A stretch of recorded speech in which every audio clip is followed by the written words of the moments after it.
하나님께서 이사야 선지자를 통하여서 당시 유다와 예루살렘 땅 지역에 만연한 죄악들을 지금 하나씩 나열하는 가운데 있습니다.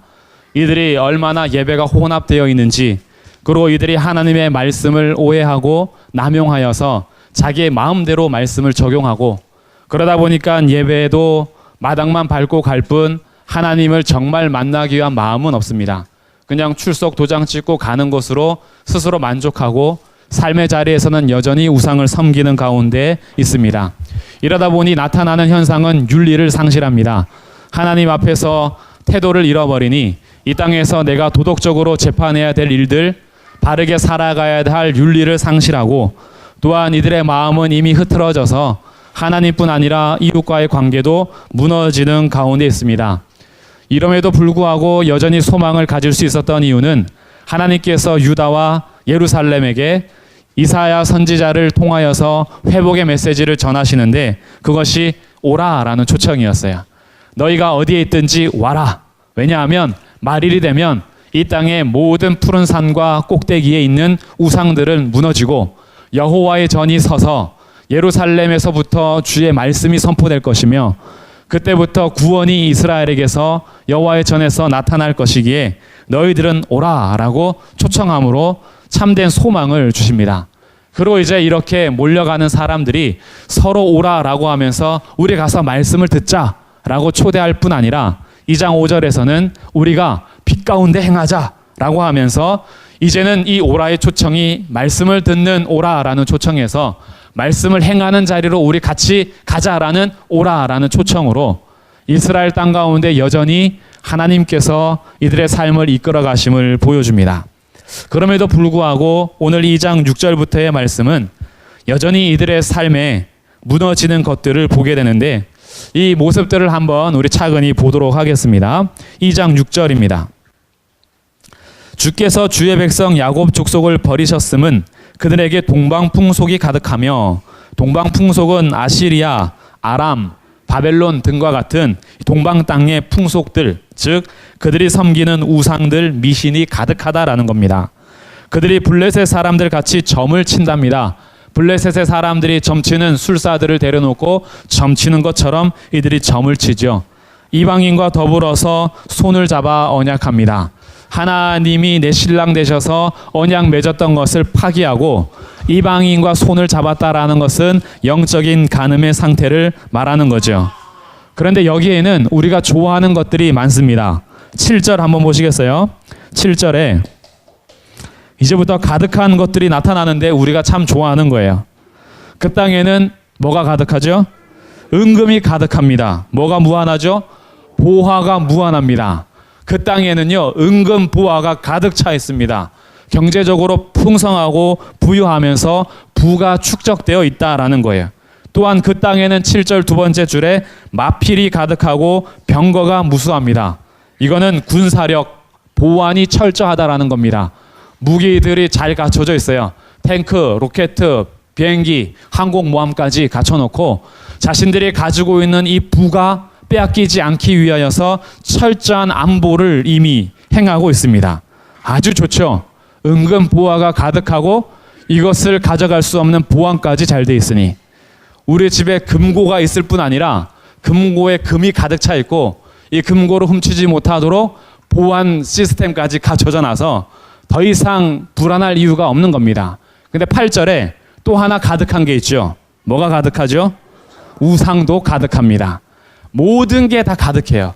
은금도 가득하고 마필 병거도 가득하고 우상도 가득합니다.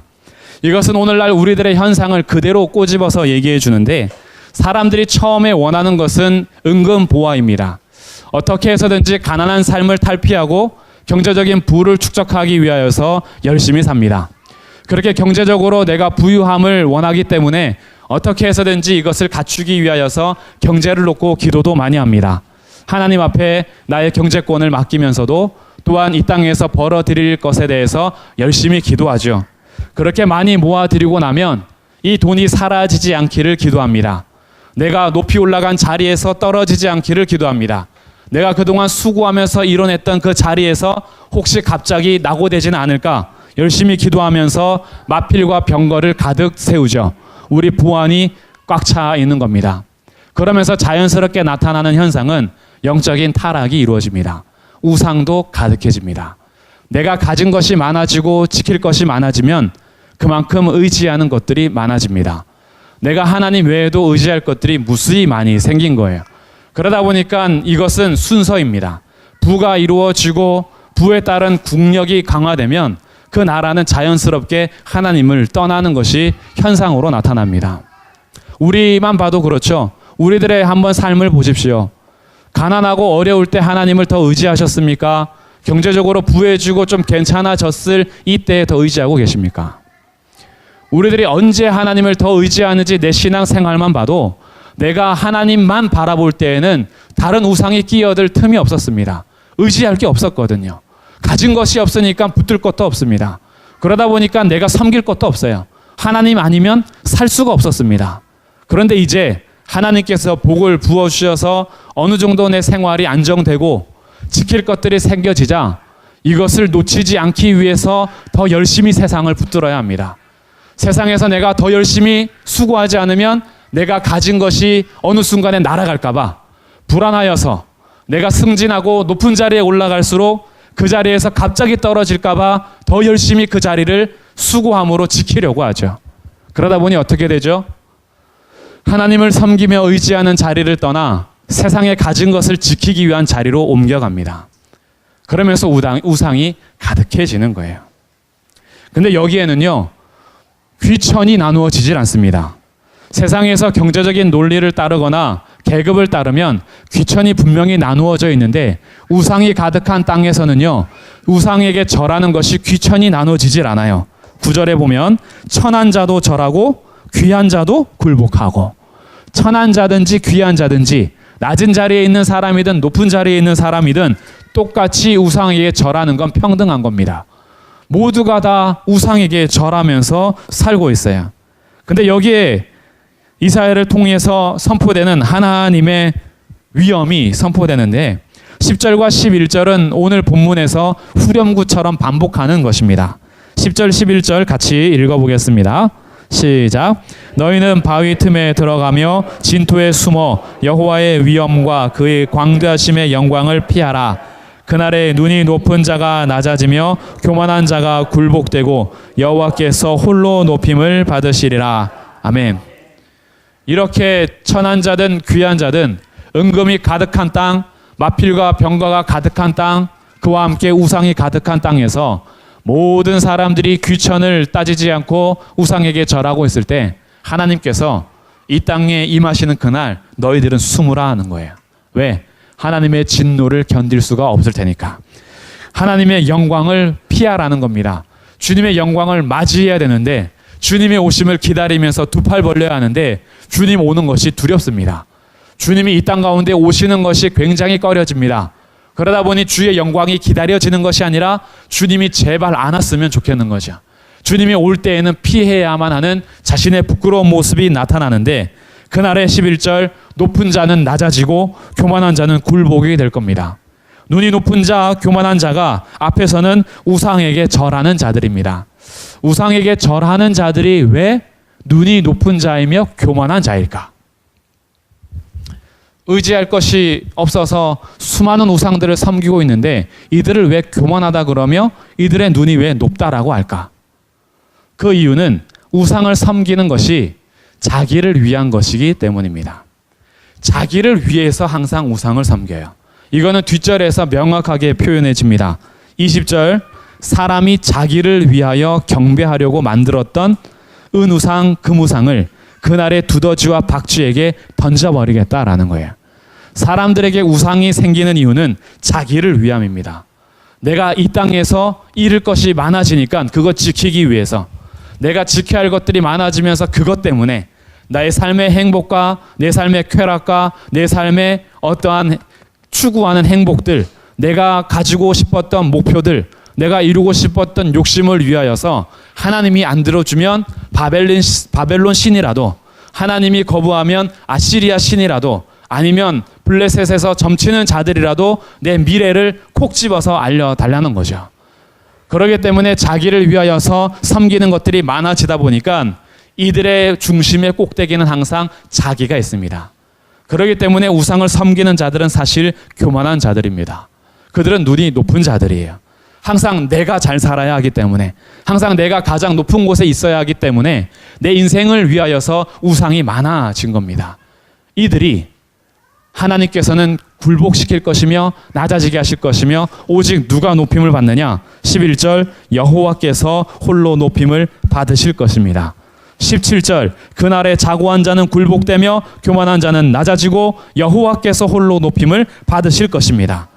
그렇기 때문에 하나님의 영광은요, 사람들이 가린다라고 해서 가려지는 것이 아니라 하나님의 영광은 반드시 임할 것이며 나타날 것입니다. 오히려 하나님을 떠나서 등지고 우상을 섬기는 자들은 이 영광이 두려워서 피하고 하나님은 그 자리에서 그들을 낮추시고 하나님 홀로 높임을 받으실 거예요. 이것은 분명한 결과이고 앞으로 다가올 결말입니다. 우리들은요, 세상이 어떻게 될지 모르고 사는 사람이 아니라 세상이 어떻게 될지 결론을 알고 사는 사람들이에요. 마지막 때 결국 예수님 다시 오십니다. 예수님 다시 오시면 주의 백성들의 영광을 높이 세우실 것이고 자기를 따르는 자들에게 생명의 면류관을 주실 것이고 이 땅에 썩어질 것이 가짜였다라는 것을 분명히 밝히시며 자기를 따라온 모든 자들에게 영광을 입혀 주실 겁니다. 우리는 결말을 알고 사는 사람들이에요. 결국 예수님의 승리가 우리 가운데 그대로 전해질 것을 우리는 기다리면서 사는 사람입니다.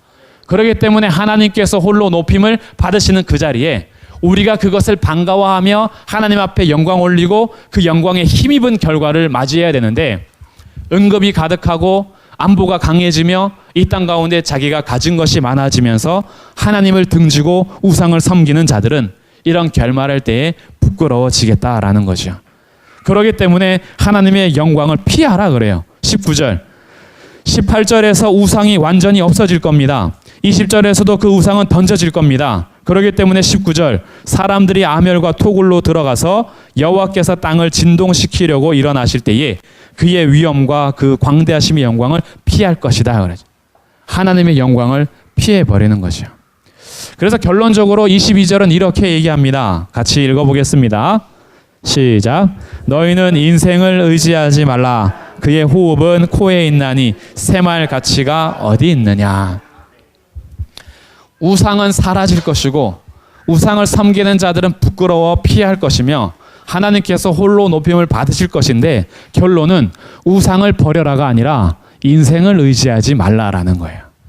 그냥 우상을 버려라라고 하면 될 것을 왜 마지막에는 그러니 너의 인생을 의지하지 말아라라고 했을까? 결국 우상은요, 사실 사람들의 마음 때문에 만들어진 것일 뿐 우상 자체에 어떤 능력이 있었던 것은 아닙니다. 나무를 깎아 만든 것이 사람이요, 은조각, 금조각을 조각한 것이 사람입니다. 사람이 그렇게 우상을 조각하고 우상을 만들어낸 것은 결국 사람의 마음의 문제지 눈앞에 있는 돌이나 나무나 금우상, 은우상이 문제가 아니라는 거예요. 우상을 없애버리는 것이 근본이 아니라 우상을 만들어낸 그 사람의 인생, 그 마음에 자기가 최고인 줄 알고 의지할 대상이 아닌 호흡을 의지하면서 살아갔던 인생들에게 너희는 인생을 의지하지 말아라. 호흡이 코에서 그치면 그 인생은 끝나는 거예요.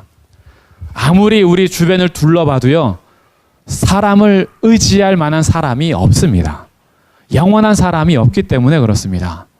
이 땅에 내가 누군가를 의지하여서 그가 사는 동안에는 내가 그를 의지하여 잘 살 수 있을지 몰라도 내가 의지하는 그도 언젠간 호흡이 끝날 때가 있습니다.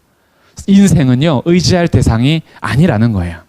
그럼에도 불구하고 사람의 마음으로부터 나오는 이런 것들이 우상으로 표현되어서 등장하고 있으니 단순히 우상을 없애버려라가 아니라 집에 가서 부적을 떼고 썩은 명태를 치우고 달아났던 모든 걸 버리고 중간중간 구석구석에 해놨던 모든 것을 다 청소해라. 여기에서 끝나는 것이 아니라 그거를 놓은 너의 마음, 그것을 의지했던 너의 마음, 너가 그것을 달아놓을 때, 붙여둘 때에 하나님 외에 불안한 요소들이 너무 많아서 그래서 너가 이 심령이 하나님만을 온전히 의지하지 못하며 인생을 의지하는 그 마음을 하나님께서 지금 만지시는 거예요. 그러면서 주님께서는 3장에서 일을 하실 겁니다. 무슨 일을 하실 거냐 하면 3장 1절 보라, 주 만군의 여호와께서 예루살렘과 유다가 의뢰하며 의지하는 것을 제하여 버리시겠다라는 거예요. 너희가 의지하는 모든 것들을 제해 버리시겠답니다. 그러면서 구체적으로 첫 번째, 곧 그가 의지하는 양식, 그가 의지하는 모든 물, 양식과 물을 제해 버리시겠대요. 그리고 2절부터는 군사력, 정치력, 종교력, 경제력 모든 것들을 다 없애겠다는 겁니다. 용사와 전사와 군사력이죠. 재판관과 이런 것들은 정치력입니다. 선지자, 복술자 이거는 종교력이죠. 그러면서 장로들도 정치력이고 50부장 군사력이고 귀인들, 모사들 그리고 요술사들 이런 사람들 다 종교력, 정치력 이런 사람들. 정교한 장인, 경제를 쥐고 있는 사람들. 너가 의지하는 경제인, 너가 의지하는 군사들, 너가 의지하고 있는 정치인, 너가 의지하고 있는 종교의 선지자들 다 제하여 버리겠다라는 거예요. 양식과 물과 모든 것들을 다 주님께서는 의지하며 의뢰하는 것들을 제하여 버리시겠다 그래요. 우리가 정말 기도해야 될 순서를 잡을 때 어떤 순서로 기도를 해야 하겠습니까? 오늘날 너무나 힘들고 어려운 경제적인 상황에 기도할 수 있습니다. 그러나 경제 회복보다 먼저 중요한 것은 내가 하나님 앞에서의 신앙의 회복입니다. 우리 나라를 위해서 기도할 때도 마찬가지입니다. 나라의 경제가 어렵다 하지만 사실 저희 나라 잘 삽니다. 정말 잘 삽니다. 우리나라는 세계에서요, 정말 우리보다 못 사는 나라가 훨씬 많지 잘 사는 나라 몇 안 됩니다. 그럼에도 불구하고 우리들은 만족이 없어요. 사실은 부어주시는 이 나라 가운데 못 사는 나라를 향해서 퍼줘야 하는 이 때인데 오히려 움켜쥐면서 계속 경제가 어렵다 그래요. 경제 어렵지 않습니다. 우리 욕심이요 끝이 없어서 그래요. 우리가 정말 기도해야 될 것은 이 나라의 경제 회복이 아니라 이 나라의 신앙 회복입니다. 하나님을 두려워할 줄 모르는 이 땅, 전혀 하나님 앞에서 정치하지 않는 정치인들, 전혀 하나님 앞에서 자기의 삶을 가꾸지 않는 교회와 성도들, 하나님 앞에서 절대 움직이지 않는 정치, 종교, 모든 군사력까지 사실 우리가 회복해야 된 것은 우리 이 땅의 힘이 아니라 하나님과의 관계 회복이 필요합니다. 이 순서가 바뀌고 하나님 의지하는 것은 없이 이 땅에서 의지할 것들을 자꾸 기도하고 있으니 하나님께서는 그런 것들을 부어주지 않는 거예요. 왜냐? 부어주면 부어줄수록 그것만 의지하거든요. 군사 안보력이 강화되면 강화될수록 우리나라 괜찮다는 거예요.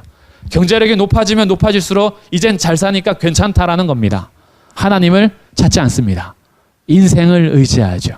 자기가 의지할 것들이 점점 많아지는 이때 우리가 기도하는 것은 순서가 사실 하나님을 먼저 찾으셔야 돼요. 우리의 가정과 내 인생도 마찬가지입니다. 우리의 가정을 위해서 기도하고 내 인생을 놓고 기도할 때에도 이 땅에서 주어지는 수많은 것들보다 회복돼야 되는 것은 내가 하나님 앞에서 과연 얼마나 바르게 서 있는가의 신앙 회복입니다. 내 자리가 벗어난 상태에서 의지할 것들이 점점 많아지면 하나님과의 관계는 점점 멀어지게 되어 있습니다. 하나님께서는 이런 것들을 제하여 버리시는 거예요. 그렇다라고 해서 하나님 오늘부터 우리 성도들 경제를 다 가져가십시오. 하나님 직장을 다 잃게 해주십시오. 하나님 불안해서 살 수 없도록 보안의 정신 다 없어지도록 항상 불안하게 해주십시오. 그래서 이런 가운데 하나님만 의지하게 해주십시오. 이렇게 기도할 수 있겠습니까? 그렇게 기도 못해요. 될 수 있으면 경제가 어렵지 않게, 될 수 있으면 건강하게, 하나님 허락만 하신다면 가정이 행복하게, 그래서 불안해하지 않고 염려하지 않고 정말 좀 잘 다른 사람을 보살피면서 살 수 있는 넉넉함까지 부어주시라고 기도하고 싶지만 그럼에도 불구하고 이런 것이 부어지면 부어질수록 점점 멀어진다면 어떻게 그렇게 기도할 수 있겠어요? 경제를 뺏어가라는 기도는 못하겠지만 부어달라는 기도는 더 못해요. 어떻게 기도해야 되는지 순서가 잡을 수가 없는 겁니다. 지금의 상태에서 하나님과의 관계가 더 깊어지지 않는데 지금의 이런 회복 때문에 오히려 물질의 회복과 가정의 회복과 우리가 나아가는 자리의 회복 때문에 오히려 하나님을 경배해야 될 자리는 떠나고 있는데 더 부어달라는 기도도 못하는 거예요. 왜? 그대로 계속 가면 망하는 것이 뻔히 보이니까. 그렇다라고 해서 하나님 다 가져가십시오 라고도 못하죠. 그저 하나님 우리를 불쌍히 여겨주십시오. 그렇기 때문에 우리의 기도는요, 분명해야 됩니다. 우리가 하나님과의 관계 속에서 자리를 떠난 상태에서 의뢰하고 의지하는 것이 많아지는 한 이사야를 통해서 선포되는 말씀이 여전히 우리에게 외쳐지는 거예요. 이런 사회는 하나님의 징계가 이루어지는데 그 징계가 지도력이 상실되는 거고 사회가 폭력이 강해지는 것이며 무질서하고 교만해지는 거예요. 이런 현상들이 나타납니다. 4절에 보니까요. 그가 또 소년들을 그들의 고관으로 삼으시며 아이들이 그들을 다스리게 하시리니. 요즘에 뉴스를 보시나요? 우리나라 미세먼지 때문에 정책들 내놓는 것 좀 보세요. 좀 웃기지 않습니까? 이게 어떻게 정치인들에게서 나오는 그런 정책들이고 해결 방안이라고 얘기하는 것들이 정치를 모르는 우리들도 보면서 헛웃음이 칩니다. 이게 무슨 개그 콘서트에서 지금 서로 코너 짜가지고 하는 것도 아니고 미세먼지에 대한 해결책들이 무슨 그런 게 나와요. 경찰 보셨어요 좀? 경찰을 수도권에 들어오지 말게 한다는 둥. 돼지고기, 소고기, 고등어 튀겨 먹을 때 이런 거 구워 먹을 때 미세먼지가 많이 발생하니까 그런 걸 줄여야 된다는 둥. 이게 무슨 정책이에요? 이런 걸 볼 때요. 사실은 지금 이 땅이 하나님의 심판 가운데 있다라는 것이 보입니다. 아이들이 고관이 됐어요. 어른들이 이 땅에 정치를 내는 것이 아니라 지혜가 없어요. 근데 지혜가 없는 자들이 지도자가 되는 것은 하나님의 심판 중에 하나입니다. 그 지도자들로 인하여서 백성들이 고통을 받게 하는 거예요. 그렇기 때문에 우리들은 빨리 회복해야 하는데 우리의 회복은 경제 회복이 아니라는 거예요. 우리의 회복은 하나님 앞에서의 신앙 회복입니다. 자꾸 경제에 눈을 돌리고 이 세상의 삶에 눈을 돌리는 교회부터 성도들부터 정말 다시 깨어서 정신 차리고 하나님을 찾으라는 겁니다. 의지하는 것들을 끊어버리고 하나님 의지하라는 거죠. 하나님을 떠났던 삶을 다시 회복하라는 겁니다. 그러지 않는 한 지도력은 계속 상실될 거예요. 사회는 폭력성이 더 강해집니다. 5절, 백성이 서로 학대하죠. 각기 이웃을 잔해합니다. 옆집 사람을 어떻게 믿어요? 믿을 수가 없어요. 너무나 잔인하고 잔해하고 학대하고 아이가 노인에게 비천한 자가 존귀한 자에게 교만합니다. 아이가 노인을 향해서 버릇이 없습니다. 이것은 하나님의 징계 가운데 하나예요. 이런 거 잠잠히 묵상해 보면 오늘날 우리들의 상황이 어찌 이렇게 딱 떨어지는지. 우리들은 이미 하나님께서 지금 위기 가운데 다시 한번 기회를 주시는 거예요. 이런 가운데서도 여전히 너희들은 너희들의 먹고 살 것만 찾아서 어떻게 하면 조금 더 배부르고 어떻게 하면 너희 욕심을 채우며 탐욕이 끊임없이 있음에도 불구하고 여전히 의지할 것들을 찾고 의뢰할 양식을 찾아서 의뢰할 물을 찾아서 용사들과 재판관과 선지자들을 찾아서 그리고 수많은 우상들이 너희 가운데 있으면서 너희가 언제까지 나를 찾지 않고 그렇게 살 것이냐라고 다시 한번 돌아올 수 있는 기회를 주시는 것이 이사야의 메시지입니다. 그래서 오늘 우리가 이 말씀을 마음에 깊이 새기셔서 오늘 이 밤에 같이 말씀 붙들고 기도할 때 기도의 순서를 한번 정확히 다시 잡아보십시오. 내가 정말 회복해야 될 것은 무엇입니까? 내가 정말 간절히 주님 앞에 기도해야 될 간절한 기도 제목이 무엇일까요? 내 건강의 회복입니까? 우리 경제 회복입니까? 우리 직장의 회복입니까? 우리 가정의 행복입니까? 이런 모든 것이 순서를 잡기 위해서는 믿음의 회복을 다시 이루셔야 합니다. 예배의 자리에서 오직 하나님만 높임을 받으셔야 돼요. 하나님을 높이는 자리에서 우리가 정말 진심으로 하나님을 예배해야 됩니다. 예배를 잃어가고 하나님 앞에 겸손한 마음을 잃어가며 하나님을 의지하며 주님 앞에 믿음의 관계를 이루는 삶이 점점 멀어지고 있다면, 예전보다 그런 삶이 더 도태되고 뒤로 처져 있다면 이 신앙을 다시 회복하시고 하나님을 의지하는 자리에 다시 나아가시고 하나님 예배하는 자리에서 주님 앞에 경배하며 주님을 높이는 자리에 다시 한번 우리의 삶을 무릎 꿇고 겸손하게 서서 하나님께서 이런 위기 가운데 다시 한번 돌아오려는 기회를 주시니 우리 성도들이, 우리 교회가, 우리의 믿음의 가정들이 하나님께 온전히 붙들려서 다른 것 의지하지 않고 주님만이 나의 반석입니다. 주님만이 나의 산성입니다. 나의 영혼이 잠잠히 주님만 바라봅니다. 라고 우리 주님만 의지하고 주님만 내 반석 삼고 주님만 내 산성이라고 고백하면서 오늘부터 다시 주님 바라보겠다라고 결단하며 기도할 수 있는 자리가 오늘 이 밤 되기를 주님의 이름으로